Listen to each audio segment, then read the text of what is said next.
Behind the facades of perfection lay a conspiracy, lies, betrayals, and a plan that could destroy everything she had built, or cost her her life.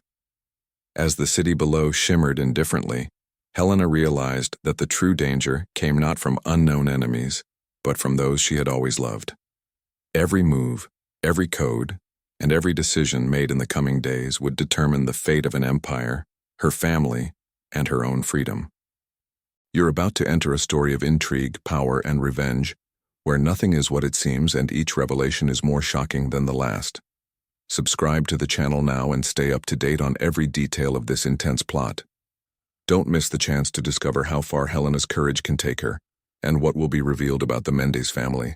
The air in the luxury penthouse on the 35th floor of one of the most elegant skyscrapers on Faria Lima Avenue in São Paulo, Brazil, carried a weight all its own. It wasn't just the muggy atmosphere of a humid city night, but a dense, almost palpable sensation that every inch of the space breathed power, and at the same time, falseness. The mirrored glass reflected the lights of the metropolis, transforming the space into a box of illusions. The predominant tone was light gray, polished steel, and varnished surfaces, an aesthetic that purported to be sophisticated, but ultimately carried a sterile emptiness. The entire setting was a faithful representation of what the Mendes Group sold to the world: technology, innovation, modernity. But behind the perfect reflections lurked the jammed machinery of a family on the brink of collapse. Helena Castro walked silently through the space that, ironically, she herself had helped to build. At 55, her serene face bore the marks of a life of discipline, but also of constant vigilance. She lacked the flamboyant vanity of the socialites who orbited her husband, nor the affected arrogance of her children. She preferred understated clothing, straight cuts, and sober colors. But her eyes, two dark, attentive dots like binary codes in perpetual processing, were the true signature of her presence. Helena was a software architect, and although Artur Mendes, her husband, was the public face of the empire, all the technological foundations that supported the Mendes Group bore her invisible signature. Artur, at 60, had the calculated charisma of those who know how to sell illusions. His smile was wide, his gestures expansive, his voice filled the spaces like an actor who never leaves the stage. For him, the Mendes Group was an extension of his persona, grand, unbeatable, indispensable. He enjoyed parties, speeches, and being celebrated. For many, he was the visionary genius who had put the company on the global map. For Helena, he was just a man who had learned to memorize lines but never wrote a single line of the code that sustained his fortune. The children were expensive satellites shaped by their father's false brilliance. Felipe Mendes, 30, a Harvard graduate, wore his cynicism like a tailored suit. The world, for him, was a chessboard, with all the pieces prearranged so he would never lose. Laura Mendes, 28, owned Joalheria Aurora, a luxury store nestled in Jardins, financed by discreet investments that had drained from her mother's coffers. Unlike her mother, Laura believed that elegance was all about shine, exuberant necklaces, diamonds encrusted in every accessory, display windows that screamed ostentation. To her, Helena was merely a domestic manager, efficient but outdated, an outdated piece of software no longer suited to the family's new system. And then there was Barbara Ramos, the senior design consultant, always present, always in the shadows. 40 years old with green eyes like sharp blades, an engaging but cold presence. Artur presented her as the group's futuristic vision, the creative mind who would lead them into the next era of technology. Helena, with her trained instinct, immediately recognized the danger. Barbara wasn't just a collaborator, she was a hostile variable infiltrated into the system, and like all malicious code, her true function was hidden. At that moment, tension hovered like a dormant volcano. The world believed the Mendes Group was experiencing a golden age. The newspapers extolled the record profits, the international expansions, the billion-dollar contracts. Artur was preparing an extravagant party to celebrate Helena's 55th birthday, a spectacle tailored to impress investors and allay any suspicion. But for Helena, The celebration was just another play in a cynical theater. For 6 months, she had been tracking anomalies in the financial statements, sudden, unjustified password changes, suspicious patent liquidations. Something was afoot, something that had nothing to do with growth, but with destruction. It was on a rainy night as the city drenched outside that the truth exploded in her ears. Helena was in the library, surrounded by shelves of technology books, but with her eyes fixed on an ancient monitor running a discrete interface. The listening device she had designed, disguised as an air purifier in Arthur's secret meeting room, picked up every voice vibration with surgical precision. Helena listened in real time as the conspiracy unfolded. "Everything ready, Felipe?" Arthur's voice rang out, thick with satisfaction. "Dr. Asunción assured me that the transfer of power and the divorce will be simultaneous. Tomorrow, at dinner. Her gift." Felipe responded with the arrogant calm of someone who has never known defeat. "The legal process is ironclad. Mom's offshore accounts are already dry. She has no access to anything other than the house maintenance fund. Laura's jewelry store was secured with the investment bonds we took from her portfolio. She's an architect, Father, not a financier. She won't notice anything until it's too late." Then came Barbara's voice, sweet as honey, cold as a blade. "The legal phase is crucial, but phase 2 is the most important. Arthur, the Mendez group is worth much more without the visionary matriarch around. She has too much memory of the system. It's a risk. And, frankly, her security record is a threat to our new management model." The silence was brief, broken by Arthur's dry laugh. "Helena's going to the farm, far away. We don't need to get dirty." Barbara, after a measured pause, dropped the harshest sentence. "I suggest we reconsider. Widowers are easier to manage." The words cut through Helena like an electric shock. It wasn't just the divorce. It wasn't just the theft. They were planning to eliminate her. Arthur's betrayal was predictable, but the children's coldness was like a dagger stuck without anesthesia. They mocked the software engineer who raised them, the woman who taught them to think. She was no longer a mother, nor a wife. She was merely an obstacle. In that moment, Helena made her choice. She wouldn't fight to save her marriage, it was already dead. She wouldn't cry over her children's ingratitude, they had sold out. Her mission would be greater, to dismantle the entire criminal machinery, to destroy the house of cards that dared to believe it could survive without the master password. Helena closed her laptop with a sharp snap. Her heart pounded as if it were about to burst from her chest, but her expression was unsettlingly serene. For years, she had learned to control her body in tense meetings and presentations to shareholders. Now, that skill had become her armor. Inside, she felt betrayed, cut to pieces. On the outside, she displayed only silence. She got up from her library chair and walked to the window. São Paulo, below, pulsed with red and white. Car headlights, horns, the chaos of the metropolis. Each light seemed like a variable in a complex system. And Helena, as always, began to calculate. They had underestimated her. They thought she was just the absent-minded engineer who let lawyers handle contracts, the wife who didn't read the legal fine print, the mother who signed papers without question. Their mistake was confusing discretion with weakness. That night, she didn't sleep. With her hair tied back in a makeshift bun and her glasses perched on the bridge of her nose, Helena opened a hidden terminal on her private system. It wasn't a machine connected to the Mendez Group's main network. It was her digital vault, created in her youth as a personal project. There, no password had been changed without her knowledge. No hack would succeed. The first step was to clone the Mendez Group servers. Instead of copying the data, she set up a real-time mirror. This allowed her to observe every transaction, every code change, every account movement. Within hours, she discovered Felipe's trail, a backdoor inserted into the financial systems, discreetly diverting funds to support Aura jewelry. The transfers were disguised as international consulting, but the invoices were fake, recycled from old documents. Helena smiled. The boy she carried in her arms thought he was brilliant, but he made basic mistakes that any amateur hacker would avoid. But what caught his attention most was Barbara's criminal engineering. The files hidden in her personal directory contained falsified security reports, vulnerability assessments disguised to appear as external discoveries, when, in fact, they were intentionally created breaches. It was a double game, weakening the system to allow the embezzlement while simultaneously blaming Helena for security failures in management. Her mind racing, Helena knew she couldn't act alone. Going to traditional lawyers would be risky. All the big names were in Artur's hands.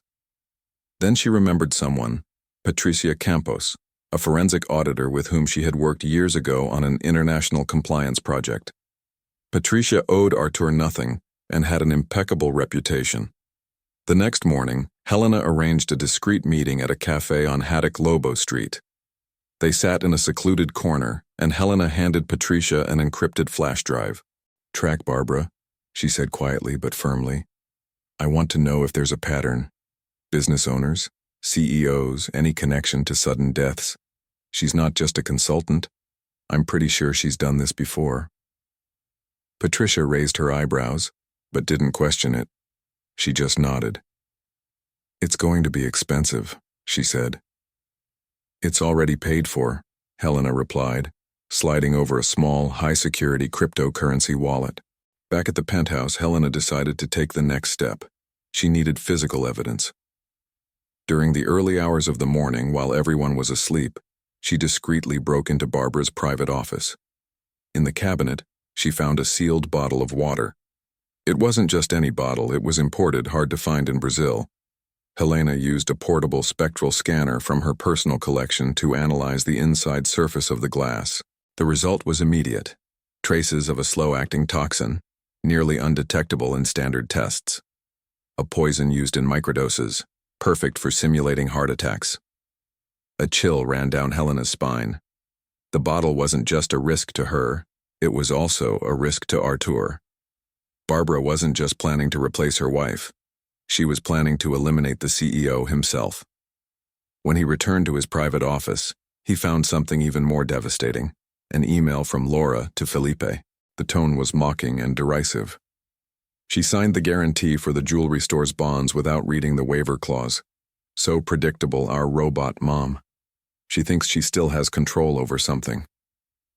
Helena closed her eyes. The daughter she had cradled, the daughter she had helped take her first steps, treated her like an idiot. There was no longer any doubt. They didn't see her as a mother, nor as a partner. She was just an obstacle, a useful signature. It was Patricia who confirmed the final suspicions 2 days later. She called in the early hours of the morning, her voice urgent. "Helena, I found the pattern. 3 CEOs in 10 years, all linked to Barbara. 2 officially died of a heart attack. The third, a stroke. All had substantial insurance policies, shares transferred days before their deaths. And guess what? In all cases, consulting firms linked to her benefited soon after." Helena listened in silence. It was about a history of corporate murders. Barbara was a serial predator. Patricia had also contacted Chief Inspector Almeida, a financial crimes specialist with a history of discreet investigations. He was willing to open a preliminary investigation under seal, but he needed time. Helena knew she didn't have time. Dinner was in a few hours. That's when he decided on his final plan. He called Dr.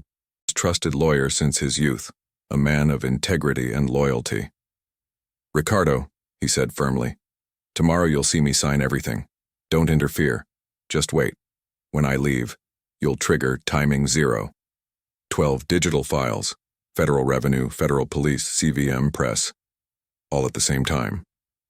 On the other end of the line, there was silence. Then, a sigh. "Helena, this is war. No, Ricardo, this is justice." A nightmare disguised as a party. The rooftop was filled with flower arrangements, crystal tables, and expensive champagne. The atmosphere reeked of wealth, but also of decay.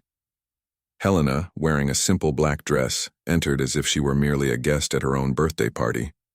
Artur gave a pompous speech, praising his life partner, speaking of shared sacrifices. Every word was an insult. At 9:30 p.m., as expected, Dr. Their briefcase. Inside were all the documents: divorce, waivers, asset transfers. Helena leafed through them calmly.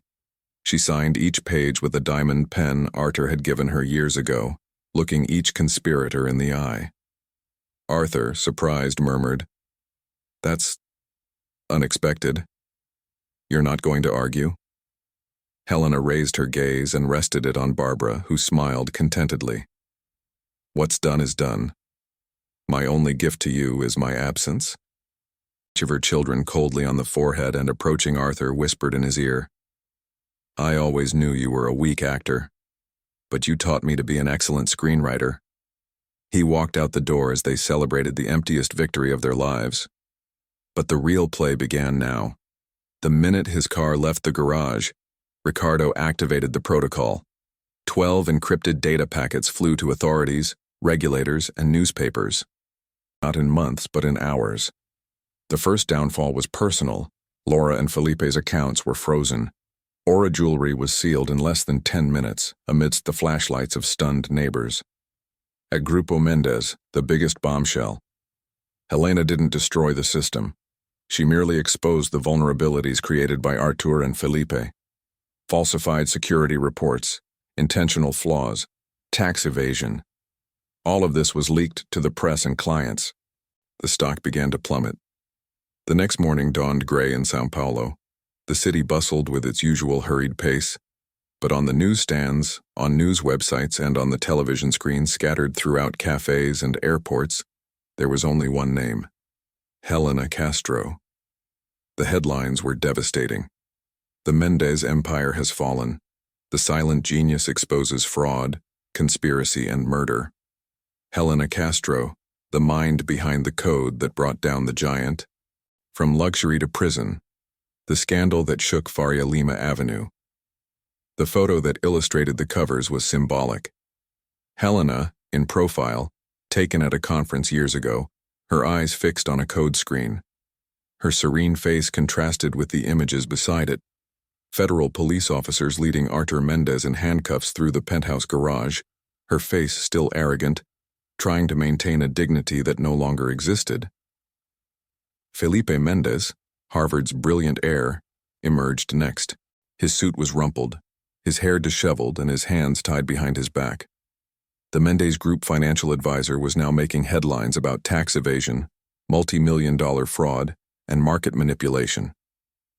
Onlookers gathered in front of the building. Some filmed with raised cell phones, others shouted insults. "Thieves! Leeches! The farce is over."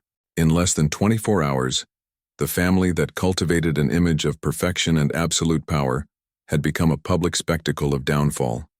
Meanwhile, television channels replayed excerpts from the dossiers Helena sent, recordings of secret meetings, falsified contracts, evidence of embezzlement. Artur's hoarse voice echoed through the TV. "Helena is going to the farm, far away. Let's not get dirty." All of Brazil heard it. The facade was over. Barbara Ramos was next to fall. The always impeccable senior design consultant was detained by the federal police on Friday morning. During a search of her apartment, they found the vial of the toxin carefully stored in a digital safe. Experts confirmed it. It was a lethal substance, difficult to detect, consistent with slow poisoning. The news spread like wildfire. The CEO's lover and accomplice was planning a series of murders. Laura Mendez, the favorite daughter, was also taken to testify. Police revealed that her luxury jewelry store, Aurora, had been supported by illicit investments from the Mendez Group. Jewels valued at millions were seized, display cases sealed, and employees were humiliated at the store's entrance after the federal police closed the premises. Although released on bail, Laura left the courtroom through the back door, avoiding the cameras. But there was no escaping the headline: "Jewelry princess involved in money laundering." In the cold corridors of the police station, Artur still tried to maintain his version of events. In his testimony, he insisted that it was all a cunning plan by his resentful wife. But the more he spoke, the more the evidence spoke against him. With each document presented, each recording shown, his credibility crumbled like the empire he thought indestructible. and the audience watched, mesmerized. There was no soap opera more intriguing than the fall of a royal empire. What took more than 3 decades to build began to crumble in less than 48 hours. On Friday afternoon, the Brazilian Securities and Exchange Commission, CVM, immediately suspended Grupo Mendes's shares from the stock exchange. The report released by the authorities based on Helena's files pointed to market manipulation, insider trading, and falsification of financial statements. Within minutes, investors who had bet millions fled like people abandoning a burning ship. The stock price plummeted, dragging down investment funds, foreign partners, and small startups that depended on the group. On Faria Lima, once a hub of pride and power, the name Mendes became synonymous with scandal and betrayal. On Saturday, the Federal Revenue Service froze accounts linked to the family. Mansions in Campos do Jordão, homes in Miami, and wineries in Chile were frozen as assets under investigation. Luxury cars that were previously driven by private drivers were now under judicial custody. The empire, once shielded by lawyers and lobbyists, had been besieged on all sides. Corporate clients also reacted. Major tech companies broke billion-dollar contracts, alleging breach of trust. Trade magazines ran the headline, "Mendes Group exposed client data to catastrophic risks to enrich heirs." Laura's jewelry store, Aurora, was the most symbolic blow. On Sunday, the federal police officially sealed the store's windows in Jardins. The images made the rounds on television: darkened windows, necklaces and diamonds being packed into boxes by forensic experts, employees crying as they were dismissed. The jewelry princess was exposed not as a visionary entrepreneur, but as the direct beneficiary of a dirty scheme. By Monday morning, the Mendes family was no longer seen as elite. They were social outcasts. Invitations were canceled, advertising contracts were terminated, and even longtime friends deleted photos and mentions from social media. What was once reverence turned to contempt. Artur Mendes tried to resist. From temporary detention, he sent messages through lawyers stating that he would regain control of the company. But when he called the group's internal systems, he discovered that his access had been blocked. On every screen, a single message flashed, cold and implacable. "The session has been terminated. The mind password has been changed." It was Helena's silent signature, a reminder of who had always been the true guardian of that empire. And so, in less than a week, what seemed unbreakable turned to dust. The Mendes Group went into receivership, while newspapers and news outlets called the episode the biggest business collapse of the century. For the Mendes family, there was nothing left but shame. 6 months have passed since the collapse of the Mendes Group, and the world seemed to have turned an irreversible page. Helena Castro was no longer in São Paulo. She no longer wore the glasses of an exhausted businesswoman, nor the weight of a life shaped by manipulation, betrayal, and false appearances.